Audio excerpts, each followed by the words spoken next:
Political commentator and author of Mugged, Ann Coulter, and Fox News contributor and former pollster for President Carter, Pat Caddell, joined me this evening. You know what's interesting, guys, before I even go to the question, he's asked to clarify because he didn't answer the question the first time, and the second answer is as evasive as the first.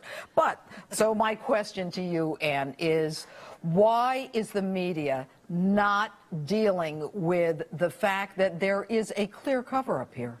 Yeah, because they want to re-elect Obama. I've never seen it like this. It would be as if they didn't cover the helicopter failed rescue of the no, in Iran with Jimmy Carter. They didn't cover for Jimmy Carter like this. I mean, I do think it has something to do with him being the most left-wing president we've ever had, and also him being the first black president.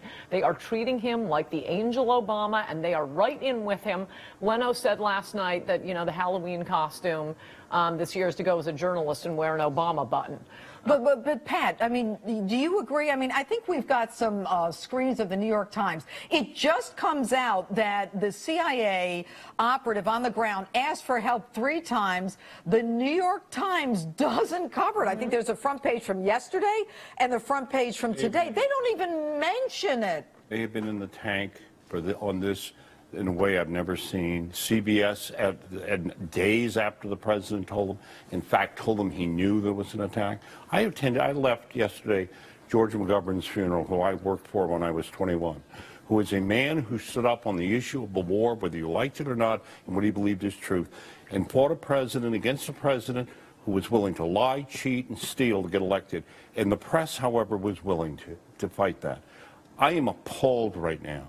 This White House, this president, this vice president, the Secretary of State, all of them are willing, apparently, to dishonor themselves in this country for the cheap prospect of getting reelected, willing to cover up and lie. And the worst thing is the very people who are supposed to protect the American people from the truth, the leading mainstream media, and I said in a speech a week ago, and because I'm stunned, I've never seen on an issue of national security like this, but I will tell you this, I said it then, they have become a threat, fundamental threat to American democracy and the enemies of the American people. What we saw tonight, what I saw with Ty Wood's father and family, and the outrage I feel for my country and the shame that these people have no honor. And when will people finally say it? Cover up is too nice a word. And the media is the one that's worst on it. Well, you know, and we know, Pat, that, you know, with Watergate, Nixon lost the presidency, but no one died in Watergate, Ann.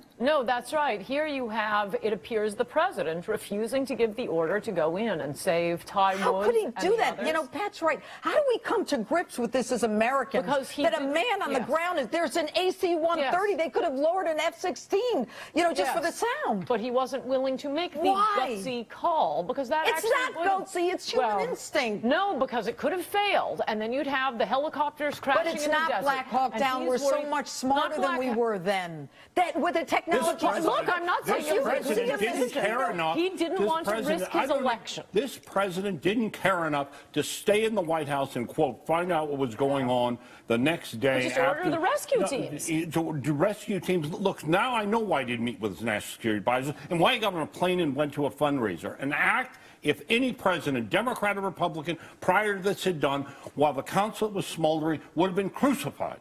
Well, and yet they are in the tank, and and as I've said it, this is, I'll tell you, I'm so personally, not politically, but personally nauseated by this. All right, well, you know, as Rome burned, Nero fiddled, and we have Obama with the Middle East burning. And Pat Caddell, thank you so much. Ann Coulter, always good to have you here.